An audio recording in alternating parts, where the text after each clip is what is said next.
future leaders must be forged in the furnace of affliction. We must be tempered in adversity. We must be bold as lions, yet gentle as doves.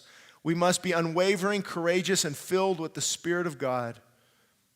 And then verse 16, for who knows the mind of the Lord that they may instruct him? I think Paul's being a little funny here. Who has the mind of the Lord that you're going to instruct God? But we have the mind of Christ. So let me leave you with a few things. You know God's character. As a believer, you know God's character, you know his nature, you know his plans, you know his personality. So if you want to be led by the Spirit of God, you must walk in it. You must obey, you must submit, you must listen to God's still small voice. That's how we walk in his word, we obey it. And we submit to that, and the Holy Spirit works in that. But what I wanted to end on was this phrase he said here. For who has known the mind of the Lord? Who has known the mind of the Lord that he may instruct him? Now it's interesting. Paul went back 700 years and he grabbed from Isaiah. And he's kind of telling the people, you're going to know the thoughts of the Lord? Let me tell you what Isaiah said in Isaiah 40. Who has measured the waters in the hollow of his hand? See, I knew I got somewhere. Who measured heaven with a span? Who calculated the dust of the earth? Have you? Who has weighed the mountains in scales and hills in a balance? Who has directed the Spirit of the Lord? With whom did God take counsel? Who instructed God? The answer is no one. No one. That's why I have a message for the United States of America. Who made you God?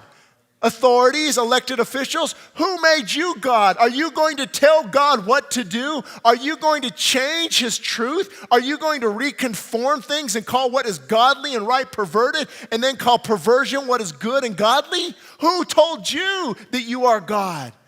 He sits on the throne. Behold, the nations are a drop in the bucket. China, Russia, Syria, all these nations, they're a drop in the bucket, and they're counted as small dust on the scale.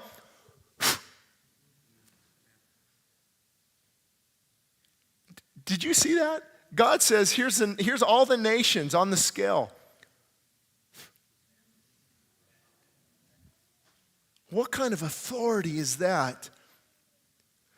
Look, he lifts up the islands as a very little thing. To whom will you liken God? Or what likeness will you compare him? And then he goes on, the famous verse, a lot of you know this. Have you not known? Have you not heard? The everlasting God, the Lord, the creator of the ends of the earth. He never sleeps. He never slumbers. He's not weary. That's your God. That's the God you need to trust in. Have you not known? Have you not heard? See, that's the point. One point of preaching is to get us back to these wonderful truths, because we go out in the world and we hear all kinds of junk, all kinds of garbage, all kinds of negative press, and we remind ourselves, have you not heard? Remember.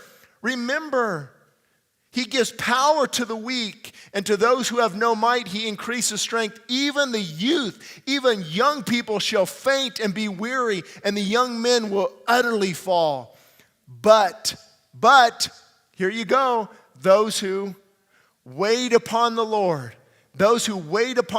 shall renew their strength. Lift up your eyes. Where does your help come from? Your help comes from the God, maker of heaven and earth. So get your focus off the circumstances, off family dynamics, off the court system, off the news, and center your eyes back on God, who holds the nations in the palm of his hands.